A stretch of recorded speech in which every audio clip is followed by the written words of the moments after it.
만약 당신이 65세가 넘었고 매일 아침 혈압약을 한 알씩 드시고 있다면 잠깐만 멈추고 정말 귀를 기울여 주셨으면 합니다. 지금부터 제가 나눌 이야기가 그 작은 알약에 대한 당신의 생각을 영원히 바꿔놓을 수도 있으니까요.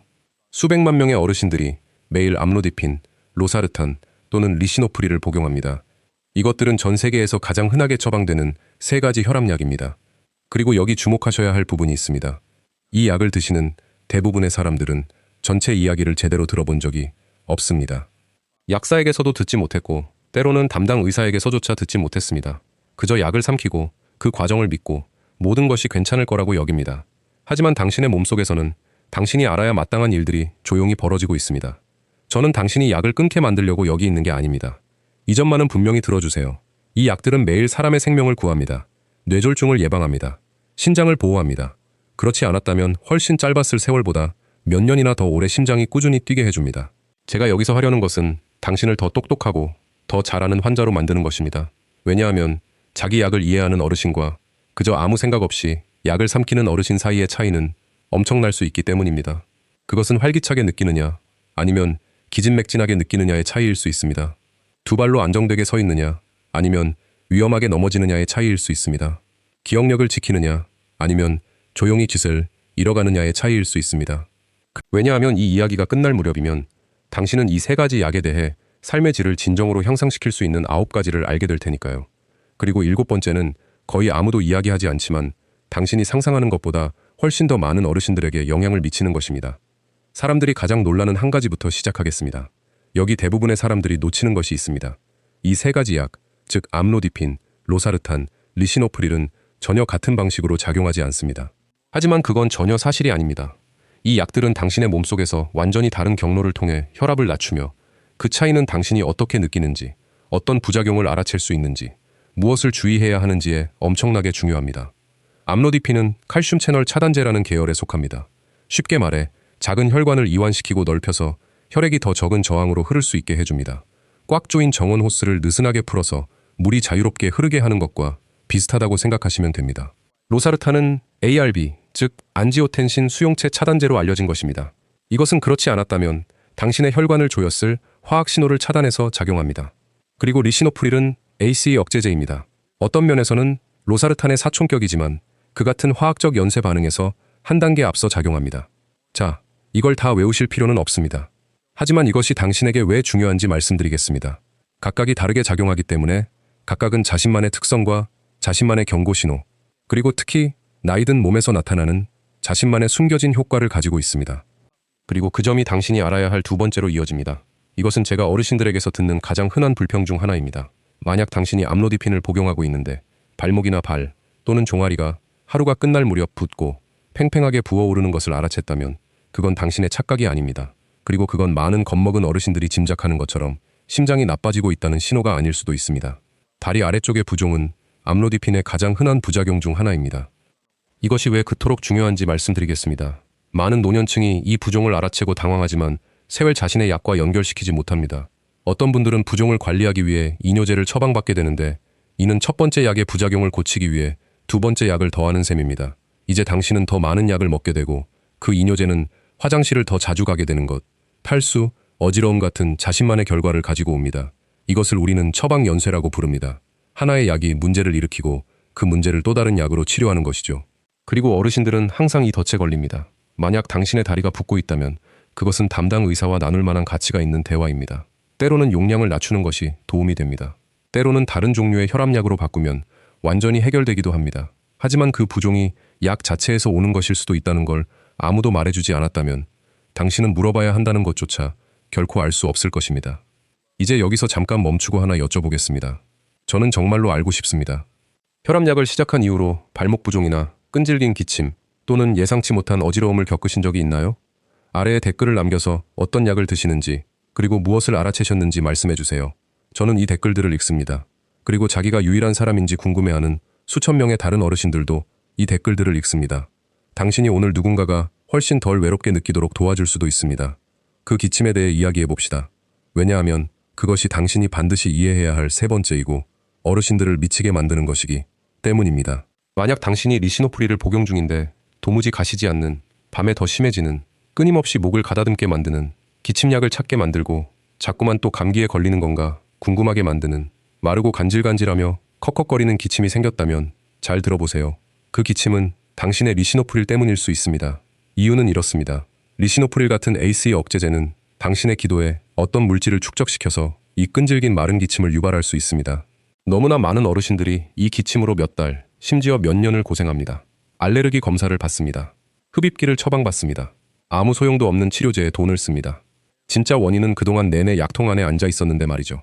좋은 소식은 간단합니다. 만약 리시노프릴이 당신의 기침을 유발하고 있다면 로사르탄 같은 ARB로 바꾸는 것이 대개 것을 완전히 해결해 줍니다. 왜냐하면 로사르탄은 그런 기침을 거의 일으키지 않기 때문입니다. 그것이 저를 네 번째로 완벽하게 이끌어줍니다. 그리고 이것은 심각한 문제이니 잘 주의를 기울여 주셨으면 합니다. 설령 그 약이 부작용을 일으키고 있다고 확신하더라도 절대로, 결코 스스로 갑자기 이 약들을 끊지 마세요. 이것이 제가 방금 말씀드린 모든 것과 모순되는 것처럼 들릴 수도 있다는 걸 압니다. 하지만 그렇지 않습니다. 자기 약을 이해하는 것과 조용히 깃을 끊어버리는 것은 아주 다른 두 가지입니다. 혈압약을 갑자기 끊으면 당신의 혈압이 반등할 수 있고 때로는 그 어느 때보다 더 높이 치솟을 수 있습니다. 그 갑작스러운 급등은 뇌졸중이나 심장사고를 유발할 수 있습니다. 그러니 규칙은 간단하고 그것이 당신의 목숨을 구할 수도 있습니다. 부작용을 알아채세요. 그런 다음 그 정보를 담당 의사에게 가져가서 안전하게 변화를 이끌어가게 하세요. 당신은 단서를 모으는 탐정입니다. 담당 의사는 그것에 따라 행동하는 사람입니다. 함께라면 당신들은 강력한 팀이 됩니다. 이제 5번째가 있습니다. 그리고 이것은 많은 어르신들이 단 한마디도 들어본 적 없는 영역으로 들어가는 부분입니다. 이것은 당신의 신장, 그리고 칼륨이라는 것과 관련이 있습니다. 로사르탄과 리시노프릴은 둘 다 당신의 혈액 속 칼륨 수치를 높일 수 있습니다. 자, 칼륨은 당신의 몸에 필요한 무기질입니다. 바나나, 오렌지, 감자, 토마토, 그리고 많은 건강한 음식에 들어 있습니다. 정상적인 양으로는 아주 좋습니다. 하지만 그 수치가 너무 높이 올라가면 신장이 나이 들면서 더 쉽게 그렇게 될 수 있는데 이것은 정말로 위험해집니다. 칼륨이 너무 많으면 당신의 심장 박동을 교란시킬 수 있고 심각한 경우에는 생명을 위협할 수도 있습니다. 이것이 무엇을 교묘하게 만드는지 말씀드리겠습니다. 높은 칼륨 수치는 대개 심각해질 때까지 뚜렷한 증상이 없습니다. 그것이 쌓이는 걸 느낄 수가 없어요. 그래서 담당 의사가 지시하는 혈액 검사가 그토록 중요한 것입니다. 그 검사들은 단순한 형식적인 절차가 아닙니다. 당신을 안전하게 지키기 위해 당신의 신장 기능과 칼륨 수치를 지켜보고 있는 것입니다. 그러니 만약 당신이 로사르탄이나 리시노프릴을 복용하는 동안 담당 의사가 정기적인 혈액 검사를 요청한다면 부디어 채 건너뛰지 마세요. 그리고 소금 대체품을 조심하세요. 그중 많은 것들이 나트륨을 염화칼륨으로 대체하는데 만약 당신이 이미 이 약들 중 하나를 복용하고 있다면 칼륨 기반의 소금 대체품을 잔뜩 먹는 것은 당신이 미처 깨닫지도 못하는 사이에 위험한 영역으로 밀어넣을 수 있습니다. 이것이 바로 어르신들을 방심하게 만드는 종류의 숨겨진 상호작용입니다. 여기서 잠시 안심시켜드리는 시간을 갖겠습니다.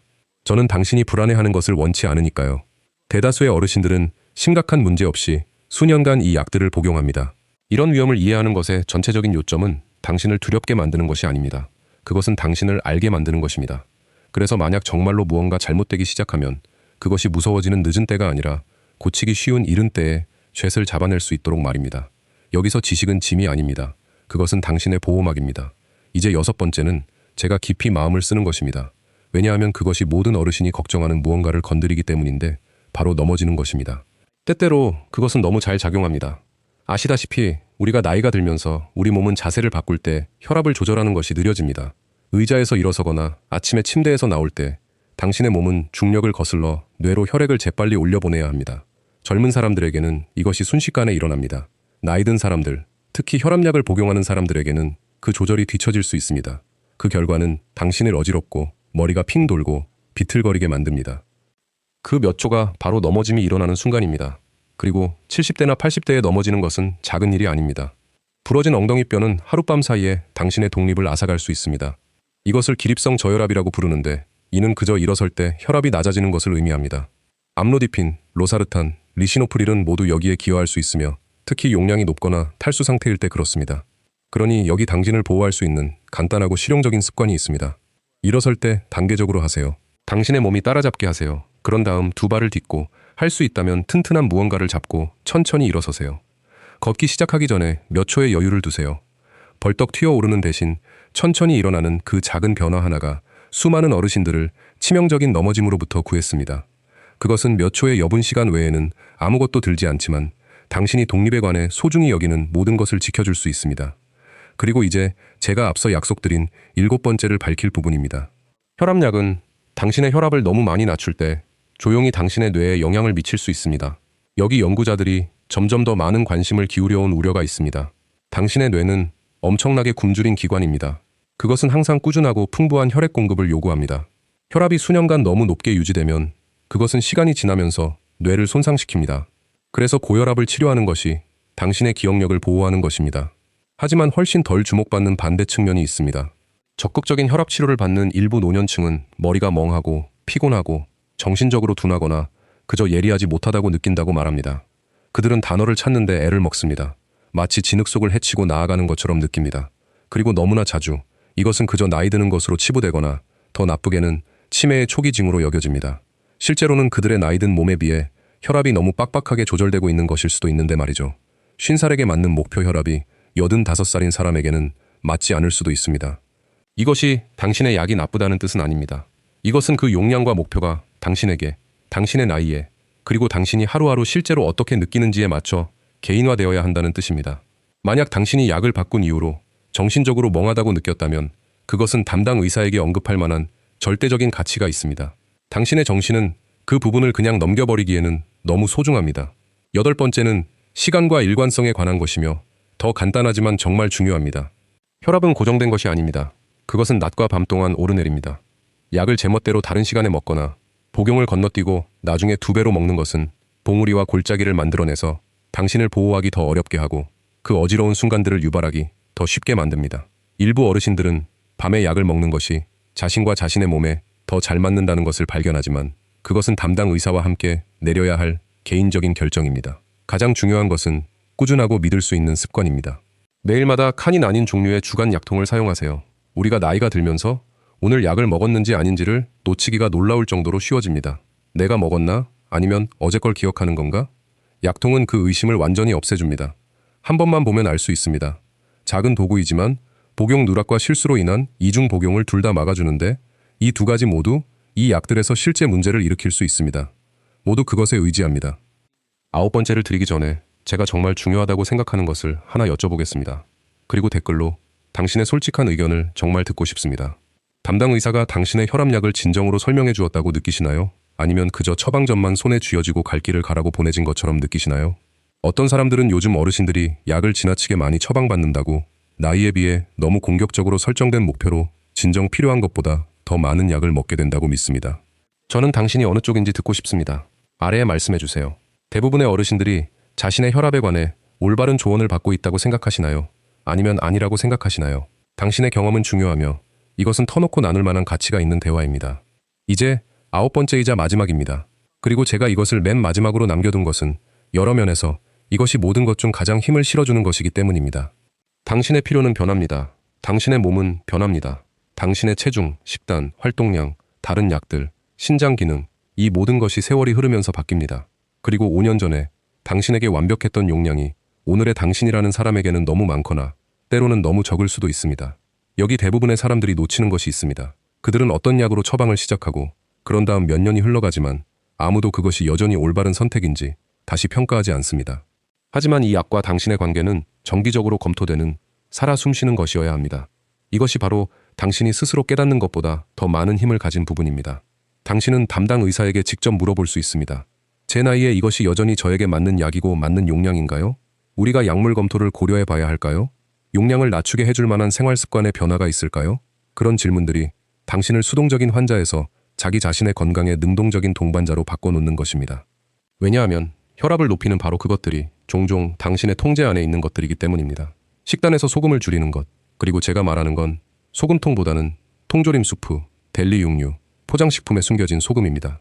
매일 몸을 부드럽게 움직이는 것, 그저 매일 산책하는 것만으로도요. 스트레스를 관리하는 것, 괜찮은 잠을 자는 것, 건강한 체중을 유지하는 것, 술을 제한하는 것. 당신이 이런 영역들을 개선하면 일부 어르신들은 시간이 지나면서 담당 의사의 지도 아래 약을 더 쌓아 올리는 대신 줄일 수 있게 된다는 것을 발견합니다.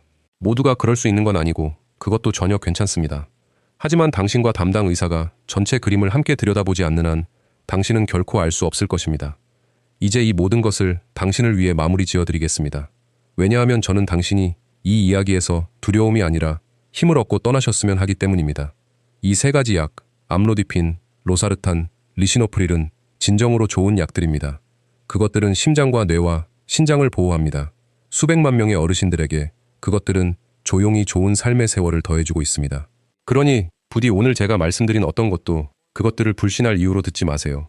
그것들을 알아야 할 이유로, 당신이 남은 평생 매일 당신의 몸에 넣는 그 어떤 것이든 이해하고 싶어 할 만한 방식으로 그것들을 이해할 이유로 들어주세요. 왜냐하면 자기 약을 이해하는 어르신과 그렇지 않은 어르신 사이의 차이는 통제와 혼란 사이의 차이이기 때문입니다. 잘 아는 어르신은 발목 부종을 알아채고 그것에 관해 물어봅니다. 잘 아는 어르신은 마른 기침이 무엇인지 그 정체를 알아봅니다. 잘 아는 어르신은 넘어짐을 막기 위해 천천히 일어납니다. 잘 아는 어르신은 혈액 검사를 꾸준히 하고 약통을 사용하며 그 용량이 자신이 되어온 사람에게 여전히 맞는지 담당 의사에게 물어봅니다. 그런 어르신은 두려움이 아니라 자신감을 가지고 살아갑니다. 그리고 그런 어르신이 저는 바라건대 이제 바로 당신입니다. 그러니 오늘 당신이 해주셨으면 하는 것이 있습니다. 뭔가 극단적인 게 아닙니다. 어떤 약도 끊는 게 아닙니다. 그저 이것입니다. 부종, 기침, 어지러움, 멍함, 그것이 무엇이든 말입니다. 그런 다음 그 목록을 다음 진료 때 가져가서 대화를 시작하세요. 그 종이 한 장이 당신을 극적으로 더 나아지게 만드는 변화로 이어질 수 있습니다. 당신은 혼자서 세월 알아낼 필요가 없습니다. 그저 기꺼이 물어보려는 마음만 있으면 됩니다. 그리고 기억하세요. 당신이 하는 모든 질문은 담당 의사에게 성가신 일이 아닙니다. 그것은 당신이 당신의 하나뿐인 소중한 삶에 책임을 지는 것입니다. 그들은 잘 알고 찾아오고 사려 깊은 질문을 하며 자기 자신의 진료에서 진정한 동반자로 함께하는 사람들입니다.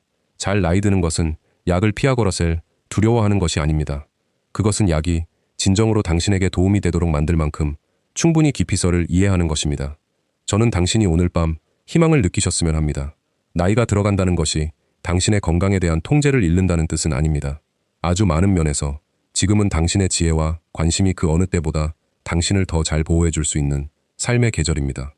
당신은 작고 꾸준한 습관들이 가장 중요하다는 것을 알 만큼 충분히 오래 살아왔습니다. 천천히 일어나는 것, 질문하는 것, 진료 약속을 지키는 것, 당신 자신의 몸에 주의를 기울이는 것. 왜냐하면 아무도 당신보다를 더 잘 알지 못하니까요. 만약 이것이 당신이 자신의 약을 조금이라도 더 잘 이해하도록 도왔다면 저는 오늘 제 할 일을 한 것입니다. 그리고 만약 당신이 이 약들 중 하나를 드시는 누군가를 배우자든 친구든 형제자매든 그 누구든 알고 계신다면 부디 이것을 그들과 나눠주세요. 당신은 그들이 몇 년 동안 놓치고 있던 바로 그 정보를 건네주고 있는 것일지도 모릅니다.